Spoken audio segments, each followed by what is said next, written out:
నమస్తే, welcome to 99 TV. China weapons ఎందుకు fail అవుతున్నాయి, ఎక్కడ ఫెయిల్ అవుతున్నాయి? అప్పుడు పాకిస్తాన్లో, మొన్నటికి మొన్న వెనిజులాలో ప్రెసిడెంట్ ఆయన్ని నికోలస్ మదురోని క్యాప్చర్ చేయడం కోసం American navy seals Hollywood cinema తరహాలో అలా చక్కర్లు కొట్టి ఆయన ప్రెసిడెంట్ భవనం చుట్టూ అక్కడి నుంచి హెలికాప్టర్స్ నుంచి తాళ్ళేసుకొని మరి అలా నిదానంగా దిగుతూ అచ్చం హాలీవుడ్ సినిమా దిగుతుంటే చైనా వెపన్స్ ఏం చేసినాయి? నోరెళ్ళబెట్టినాయి. అసలు వీటిని గుర్తించలేకపోయాయంటే బహుశా ఆ డిజైనింగ్లోనో లేకపోతే ప్రోగ్రామ్ రాయటంలోనే తేడా ఉండాలి. ఎందుకంటే ఒకవేళ గుర్తించే పని అయితే ఇలాంటి అలర్ట్ ఒకటి వచ్చుండేది. ఈ మాట పక్కన పెడితే, ఈ ఆయుధాల మాట పక్కన పెడితే, దానికన్నా ముందు ఇంకోటి మనం చెప్పుకోవాల్సింది ఏంటంటే, ప్రెసిడెంట్ నికోలస్ మదురోని కలవటానికి కరెక్ట్గా ఆయన అరెస్టుకి 24 hours before China senior envoy వచ్చి ఆయన దగ్గర గంటన్నర సేపు మాట్లాడి వెళ్ళారు. అప్పుడే చెప్పుంటాడు, బాబాయ్ వాడు ఎలాగ వస్తున్నాడు, ట్రంప్ అక్కడి నుంచి ఏవో పంపిస్తున్నాడు, మొత్తం 5 different వింగ్స్ వస్తున్నాయి, నిన్ను లేపేస్తారు, వాళ్ళ నుంచి లిఫ్ట్ చేస్తారు, ముందర లేపేయటం తర్వాత మేమేం చేయలేము, మా అన్నీ చూసావు కదా పాకిస్తాన్ ఆపరేషన్ సింధూర్ అప్పుడు మేము ఇచ్చినవన్నీ దీపావళి టపాకాయల కన్నా ఘోరంగా ఫెయిల్ అయిపోయినాయి, మిజరబుల్గా. నిజం చెప్పాలి కాబట్టి చెబుతున్నా, నీకేదన్నా మార్గం ఉండి కింద నుంచి ఏమైనా కలుగు తవ్వుకొని బయటపడు, మేము చేయగలిగింది ఏం లేదు, చేతులు ఎత్తేస్తున్నాం అని చెప్పడానికి వచ్చాడు. బెత్తరపోయాడు పాపం నికోలస్ మదురో. అదేంటది, మీరిచ్చిన వెపన్స్ మీద కదా నేను ఇన్నాళ్ళు భరోసాగా ఉన్నాను, ఈ ముఖం ముందరే చెబితే ఎప్పుడో పారిపోయాడు కదా, మిమ్మల్ని దన్నుగా చూసుకొని నేను ప్రగల్భాలు పలికాను, తొడలు కొట్టాను, ఫలానా ఏదో సినిమాలో బాలేబాబులాగా తొడలు కొట్టి ట్రంప్ని కవ్వించాను, తీరా మోసి వాడు ఇప్పుడు వచ్చేసరికి నా అంతా నేనుగా పట్టుబడే పరిస్థితి మీరు కల్పించారు కదా అని వాపోయాట. ఏం చేయగలడు? ఇప్పుడు కవ్వించడం కాదు, కవ్వించినప్పుడు అవతలవాడు వస్తే ఎదుర్కొనే శక్తి సామర్థ్యాలు నీకు ఉన్నాయా అంటే ఉన్నాయనుకున్నాడు పాపం నికోలస్ మదురో. ఎవరిని చూసుకొని?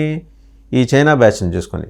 ఈ చైనా చుంచులు ఏం చేశారు, వాళ్ళు వాడుకోంగా మిగిలినవి 2 నెంబర్ మాలు అన్నీ తీసుకెళ్ళి వీడికి డంప్ చేశారు, వీడిచ్చే డబ్బులు తీసుకొని. బేసిక్గా వాళ్ళు చేసేది అదే. వాళ్ళ దగ్గర టెక్నాలజీ లేదని కాదు, అది అద్భుతమైంది కాదని కూడా కాదు, కానీ వాళ్ళ అవసరాలకు మాత్రం వాళ్ళు అలాంటివి తయారు చేసుకుంటారు. ఎవరైనా బయట దేశాలకు అమ్మితే ఇలాగే మనకి తెలుసు కదా, బ్రాండెడ్ ప్రోడక్ట్స్కి డూప్లికేట్ నకిలీలు ఎట్ట వస్తాయో వాళ్ళే బ్రాండెడ్ క్రియేట్ చేస్తారు, వాళ్ళే దానికి నకిలీ కూడా క్రియేట్ చేస్తారు. చైనా దగ్గర ఉన్న గొప్పతనం, ఎందుకంటే నిరంతరం 24/7 ఆ ప్రొడక్టివిటీ అలా నడుస్తూనే ఉంటుంది. ఇంతకీ వెనిజులాకి వీళ్ళు ఏమిచ్చారు చైనా వాళ్ళు ఏంటంటే, వీళ్ళు అమెరికా చేసిన ఆపరేషన్ అబ్సల్యూట్ రిజాల్వ్, ఈ దాడి పేరు. దీంట్లో చైనా ఆయుధాల అసలు రంగు బయటపడింది. వీళ్ళు ఏమిచ్చారు వెనిజులాకంటే, స్టెల్త్ హంటర్స్ అని పిలిచే రాడార్లను ఇచ్చారు. ఆ రాడార్లు ఇవి నోటీస్ చేయలేకపోయినాయి. ఎవరెవరు అమెరికా ఏమేమి పంపిస్తోంది, వాయు మార్గంలో జల మార్గంలో ఏమేమి పంపిస్తోంది, పనిచేయాల అంటే బహుశా భాష ప్రాబ్లం ఏమో, డిజైనింగ్లో ఆ ప్రోగ్రామింగ్లో చైనా భాష మాత్రమే పెట్టుంటారేమో. వెనిజులాలో వేరే భాష లేకపోతే ఇంగ్లీష్ ఏదో మనుగడలో ఉంటుంది కదా, అర్థం కాక ఫెయిల్ అయిపోయినాయేమో గుర్తించడంలో. అలాంటి బలహీనమైన రాడార్ స్టెల్త్ హంటర్స్ని ఇచ్చి చైనా సినిమా చూసింది అక్కడ. సరే, చైనా నుంచి ఇంకేమి ఇచ్చారు? అత్యాధునికమైనవిగా చెప్పుకునే HQ-9 మిసైల్స్ ఇచ్చారు. ఇవి దూరంగా సింధూర్ టైంలోనే ఇవి ఫెయిల్ అయినాయి, పనికి రాకుండా పోయినాయి.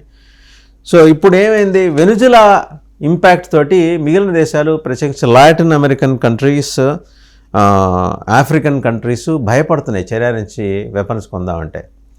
సరే, ఒక్కోసారి ఏంటంటే అనుకోకుండా జరిగే కొన్ని సంఘటనల కారణంగా మనం అసలు వీళ్ళు తిరుగులేదు, తాంతీయ తోపేలు, తోడరమల్లు, తురుము ఖాన్లు అనుకునే వాళ్ళు అబ్బెబ్బే వీళ్ళు అవేం కాదు, వీళ్ళు స్టాండప్ కమెడియన్స్ అని చెప్పి వాళ్ళ రంగు అలా బయటపడుతుంది. మనకి ఆల్రెడీ పాకిస్తాన్లో ఇంతకుముందు మాట్లాడుకున్నాం, స్టాండప్ కమెడియన్స్ 10-15 మంది ఉన్నారు. అందులో ఫేమస్ ఖవాజా ఆసిఫ్ అండ్ బిలావల్ భుట్టో. ఇప్పుడు వీళ్ళకి తోడు జీ జిన్పింగ్ కూడా జాయిన్ అయ్యాడు. ప్రపంచంలో అగ్రరాజ్యం, మాకు విపరీతమైన ఆర్మీ ఉంది, పీపుల్స్ లిబరేషన్ ఆర్మీ ఉంది, అన్నీ ఉన్నాయి, బాగానే ఉంది. కానీ మీరు ఇంకోటికి వెపన్స్ అమ్మేప్పుడు వాడి విశ్వసనీయతని మీరు పొందలేనప్పుడు చైనాని జనం ఎందుకు నమ్ముతారు, ప్రపంచ దేశాలు ఎందుకు నమ్ముతాయి? This is a big question. ఇవాళ ఆ క్వశ్చన్ని చైనా ఫేస్ చేయాల్సి వస్తుంది. మొహం ఎక్కడ పెట్టుకుంటుంది? ఎక్కడైనా పెట్టుకోవచ్చు. కారణం ఏంటంటే అవి ఎక్కడ పెట్టుకున్నా చుంచు మొహాలే కాబట్టి బయటకు వచ్చినా అలాగే కనిపిస్తాయి. ఇప్పుడు దీనివల్ల బిత్తరపోయిన ఆఫ్రికన్, సౌత్ అమెరికన్ కంట్రీస్ ఇవన్నీ వీళ్ళు ఏమనుకుంటున్నారంటే, ఇప్పుడు చైనా తయారు చేసిన ఎయిర్ డిఫెన్స్ సిస్టమ్స్ కానీ అలాగే రాడార్లు కానీ దారుణంగా ఫెయిల్ అయిన తర్వాత మనం let us distance ourselves from China అని చెప్పేసి భావిస్తున్నాయట. మనం కనుక చూస్తే లాస్ట్ ఇయర్ ఏప్రిల్లో పహల్గామ్లో దాడి జరిగిన తర్వాత భారత సైన్యం మే 6-7 తేదీల్లో ఆపరేషన్ సింధూర్ చేపట్టింది.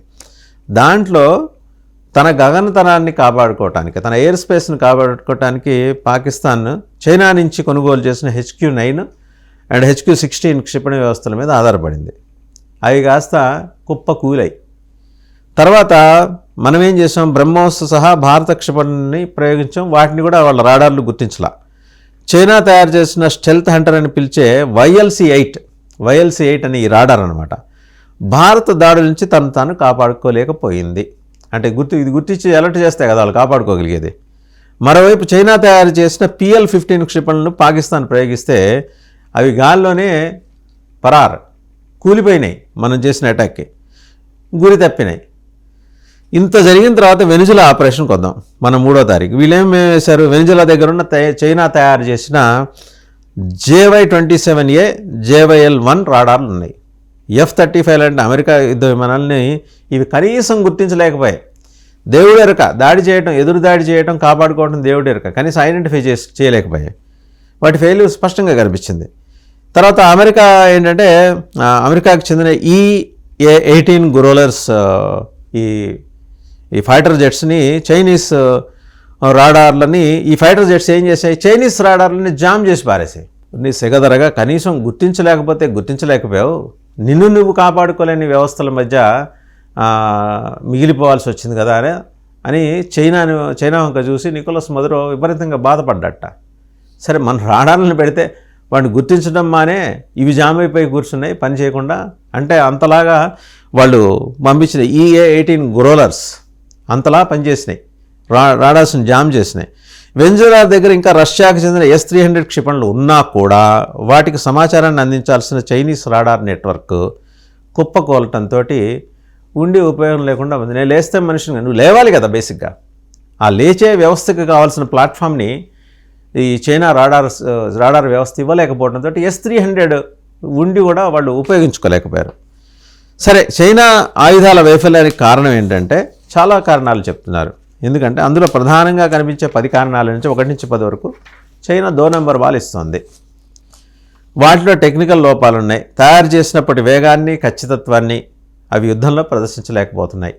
అంటే ఉత్తినే షోపీసులు అనమాట. మనం ఎగ్జిబిషన్లకు వెళ్తుంటాం కదా, పెట్టుకుంటారు వీళ్ళు కూడా షోపీస్లే. పాశ్చాత్య దేశాల ఆధునిక ఎలక్ట్రానిక్ వార్ఫేర్ టెక్నాలజీ ముందు చైనా రాడార్లు తేలిపోతున్నాయి. రష్యన్ టెక్నాలజీని కాపీ చేసి తయారు చేయడం వల్ల వాటి పనితీరులో స్థిరత్వం ఉండలేదు. ఇదండి మొత్తానికి చైనా కథ మిషు. ఓవరాల్గా ఏంటంటే, చైనాని నమ్ముకుంటే ఏం కావాలో అది అయిపోతారు, వేరే రకంగా చెప్పాల్సిన అవసరం లేదు. ఇప్పటికి అర్థమై ఉంటుంది. దక్షిణ African countries and south American countries ఇప్పుడు మేల్కొంటున్నాయి. ఇంకా మేల్కొనకుండా చైనా వంక ఆశగా చూస్తున్నాయి 2 కంట్రీస్, దిక్కుమాలిన పాకిస్తాన్, దిక్కుతోచని బంగ్లాదేశ్.